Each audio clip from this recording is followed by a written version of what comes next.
It has been called the Hidden Kingdom, isolated for centuries from much of the world. But since the second millennium before Christ, history has recorded the movements of people through the towering mountains of the Hindu Kush. Cyrus, Alexander, Genghis Khan, and Tamerlane marched their troops through the mountain passes and plains of Afghanistan, a highway of conquest to the subcontinent of Asia. In the 19th century, British viceroys and Russian czars contended for the allegiance of the fiercely independent and devoutly Muslim Afghans. They did not succeed, nor did later attempts. Afghanistan remained through much of this century a neutral country, a geographical and ideological buffer between East and West. This tradition of non-alignment was to end violently in a communist military coup April 27, 1978. Estimates vary, but from 2,000 to 10,000 died in the communist takeover. They included Premier Mohammed Daoud and most members of his family. Daoud, who himself had ended the Afghan monarchy and established a republic 5 years earlier. The leadership was in the hands of the Communist People's Democratic Party, headed by Nur Mohammad Taraki. While the communist takeover did not appear to have been conceived in the Soviet Union, by December, Moscow had exploited the situation, concluding a 20-year treaty of friendship and cooperation. For the first time in Soviet-Afghan history, the USSR apparently had reached its goals of ideological conformity and strategic alliance with its neighbor. Arms, aid, and advisors quickly followed. Little did Taraki know that within 9 months of the Moscow visit, his deputy, Hafizullah Amin, would depose him. In the meantime, Taraki had been imposing communism at home. Radical economic and social changes were pressed with a zeal that alienated rural tribal groups, religious leaders, and the urban middle class. The problems were compounded by a shortage of trained personnel. Administrators from the former republic had been purged, in some cases shot. Taraki even changed Afghanistan's flag. The Islamic green flag was replaced with the red flag of communism and a star, just as with the Soviet republics. As the jails filled, resistance grew, and the insurgency took hold in the eastern provinces bordering Pakistan. By the spring of 1979, a general rebellion had spread throughout the country, with religious leaders proclaiming jihad, a holy war against the communist government. Taraki and Amin also were falling out. In September 1979, Taraki stopped over in Moscow, en route home from a non-aligned conference. He returned to Kabul, officially with promises from President Brezhnev of more Soviet aid, unofficially with an apparent Moscow agreement to help him purge Amin. But Amin moved first. Taraki was overpowered in a shootout, placed under house arrest, and later murdered. Amin subsequently took over. Unembarrassed by the turn of events, Moscow sent Amin congratulations, initially supporting his harsh but ineffective measures to pacify the country. Amin's repression, however, only fed the revolt. Desertions from the Afghan army increased. The Soviets sent in more of their own troops, several thousand in place by December. On December 23, 1979, an article in Pravda charged Western, and particularly the American mass media, with spreading deliberately inspired rumors about some sort of Soviet interference in Afghanistan's internal affairs. The truth of Pravda's so-called rumors was demonstrated the next day. A Soviet airborne division was airlifted to Kabul. On December 27th, more Soviet troops poured across the Amu Darya River into Afghanistan. The Soviets not only were taking over the country, they were also handpicking its leaders. Amin and his closest advisors were executed by the Soviets. Moscow's own man was installed in office, Babrak Karmal, whose first message to the Afghan people was made from the Soviet Union the evening of December 27, 1979. Babrak did not arrive in Afghanistan until 4 days later, December 31st, when he was flown in by the Soviets to take the place of the murdered Amin. Babrak has tried to soften opposition by publicly, at least, appearing more moderate than his harsh predecessor Amin.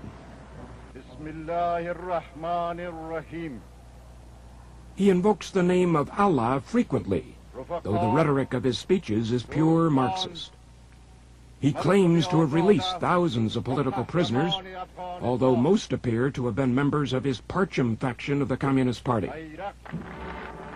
Babrak also has replaced the glaring red communist banner of Taraki's regime with a black, red, green tricolor flag. There are no signs, however, that such cosmetic changes are working. Most Afghans probably would agree with an observer who said, "Amin was a tyrant, but at least he was an Afghan. Karmal is the Russians' watchdog. He should be drowned." Foreign journalists recall that when Babrak Karmal held his first news conference, only Soviet correspondents were allowed to attend.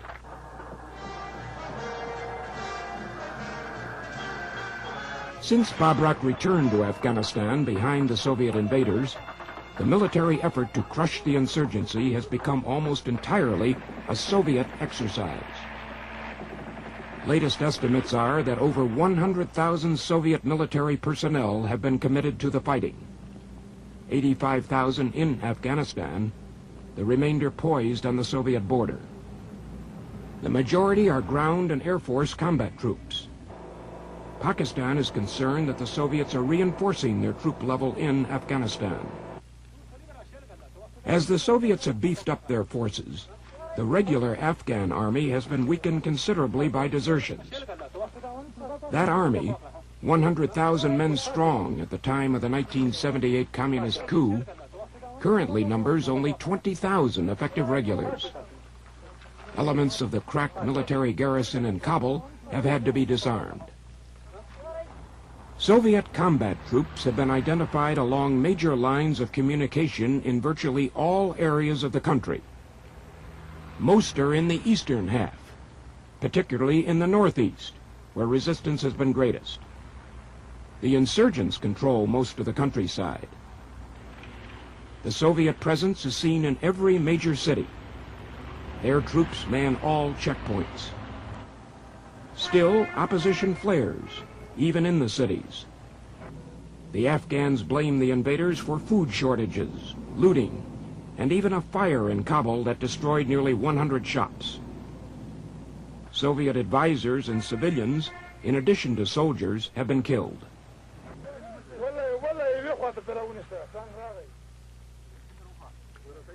The Soviets are reluctant to engage in close combat with the Afghan insurgents. "The only territory the Russians control," boasted one guerrilla, "is the insides of their tanks." So tenacious has been the resistance that the Soviets have been charged with introducing poison gas to the war. Afghan deserters and refugees tell numerous incidents where Soviet planes dropped the chemicals on the rebels. A Paris-based human rights organization, interviewing Afghan refugees in Pakistan, was told that when a Konar province village was destroyed in March 1980, poison gas was used on the inhabitants.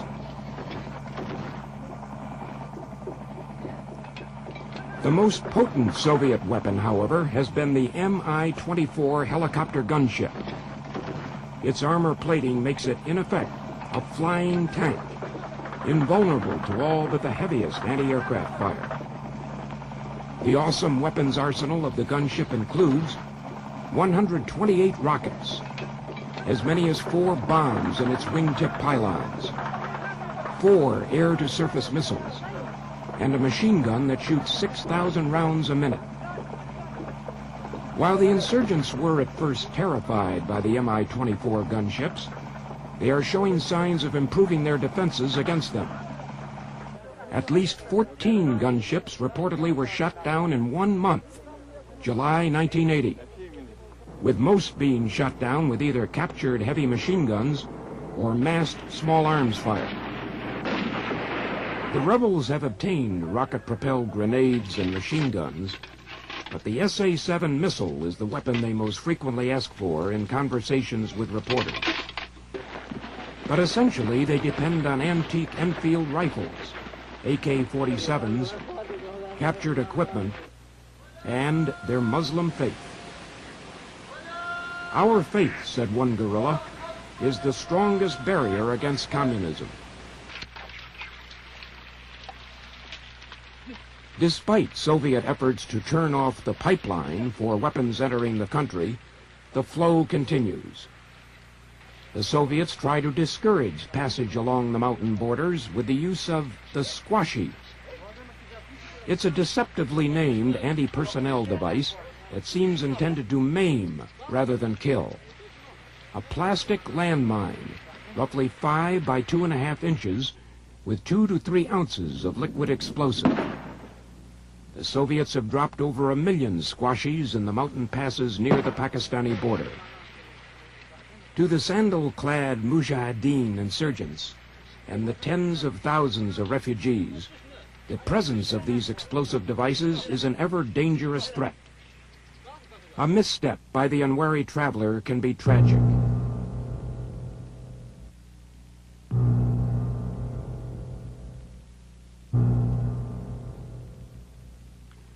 Despite such dangers, almost 2 million Afghans have turned their backs on communism and climbed through the narrow mountain passes into neighboring Pakistan. 1/3 to 1/2 are children. The need for food, shelter, and medical aid is great in the crowded refugee centers that dot the border of Pakistan's northwest frontier and Baluchistan provinces.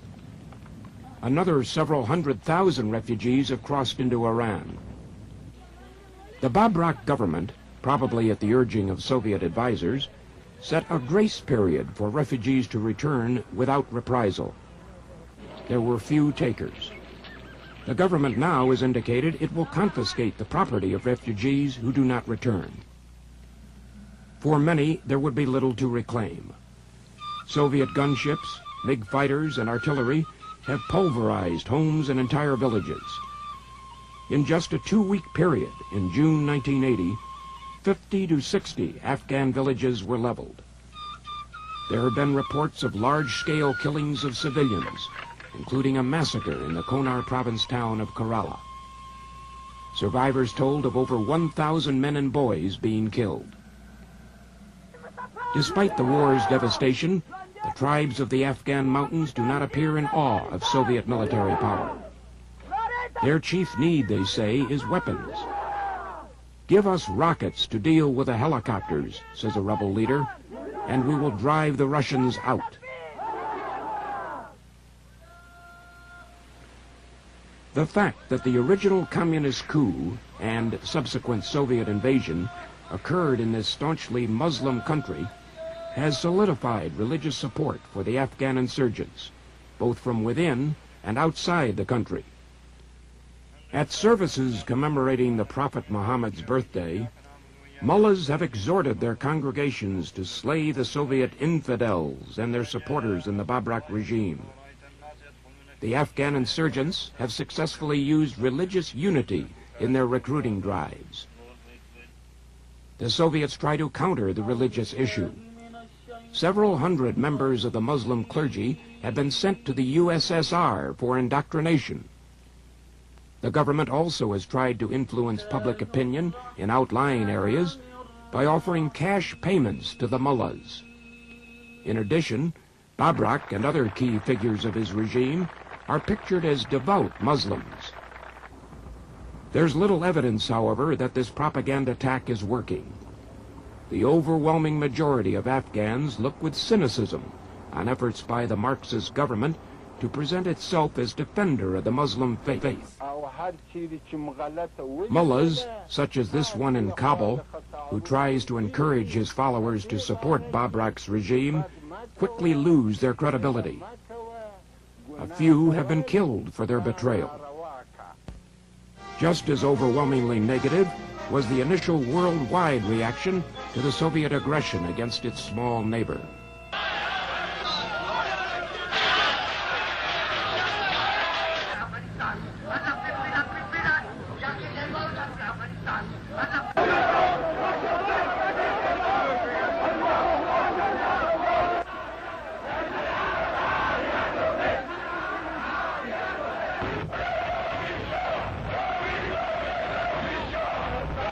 Only 2 weeks after the first Soviet airborne troops landed in Kabul, the United Nations Security Council overwhelmingly approved a resolution calling on all foreign troops to leave Afghanistan. The Soviet Union exercised its veto to block the action, but was supported only by East Germany. 1 week later, January 14th, 1980, 104 nations in the UN General Assembly demanded an immediate, unconditional, and total withdrawal of all foreign troops from Afghanistan. In this clear test of UN opinion, 1/2 of the proponents represented non-aligned members. The Soviets also continue to occupy Afghanistan in the face of a demand by 36 Muslim nations for them to leave. The Conference of Islamic States, in an emergency meeting in Islamabad, Pakistan in January 1980, denounced Soviet aggression while demanding an immediate withdrawal. To underscore its position, the Islamic Conference voted to sever relations with what it called the illegal regime in Afghanistan. In January of this year, the Islamic States again demanded Soviet withdrawal. But Pakistan's President Zia believed he saw signs of flexibility in Moscow and Kabul toward a peaceful solution of the problem. Not only has there been no firm evidence of this flexibility, but the Soviets and their clients in Kabul have also steadily ignored the international demands for a Soviet withdrawal. They are clearly settling in for a long stay. They also are banking on the passage of time to lessen the fervor of Islamic groups around the world. The worldwide protests immediately following the invasion have subsided. Still, Moscow faces some formidable tasks in its efforts to prop up the unpopular Marxist regime in Kabul. Even the Soviets concede that the insurgents dominate most of the country. The tribesmen, although still alarmingly short of the weapons needed to combat the invaders, continue to receive supplies from sources outside the country. It's unlikely that the Soviets will be able to effectively close the Afghan borders in the mountainous war zones. "I've often wondered," said one of the rebels in a mountain encampment, "why Allah gave Afghanistan ravines and steep cliffs rather than rich, flat plains. Now I know why." The faith of the Afghan people in their Muslim religion is a strong counter to communism's dogma of atheism. Yet, such communist domination of a Muslim people is not unprecedented. Some 50 million Soviet Muslims live in the Caucasus and Central Asia. It's essentially a docile population since their brutal repression during the Stalin years. The passage of the ensuing years has aided Moscow's domination of their Muslim population.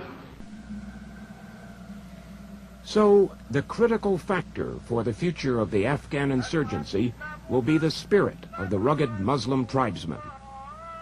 Are they prepared to endure such an ordeal for possibly years yet to come? There are no signs that they are losing heart in this savage fight for their country.